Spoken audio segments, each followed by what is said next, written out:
যেদিন থেকে শুভেন্দু অধিকারী বিরোধী দলনেতা হয়েছেন এবং মুখ্যমন্ত্রী পরাজিত হয়েছেন শুভেন্দু অধিকারীর কাছে, সেদিন থেকে তৃণমূল কংগ্রেস শুভেন্দু অধিকারীর উপরে আক্রমণ জারি রেখেছে।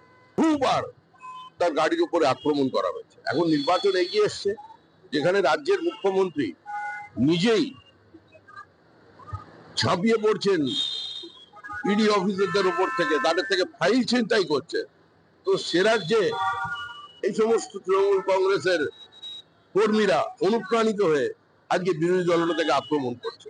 তবে তৃণমূল যদি সীমার বাইরে চলে যায়, আমার মনে হয় ভারতবর্ষের যে সংবিধানের ভাষায় কথা বলবে।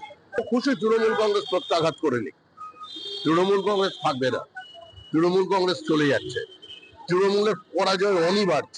হতাশা থেকে, আতঙ্ক থেকে তৃণমূল আজকে এই কাজ করছে। বিরোধী দলনেতার গাড়ি আক্রমণ করে পশ্চিমবঙ্গের ক্ষমতায় টিকে থাকা যাবে।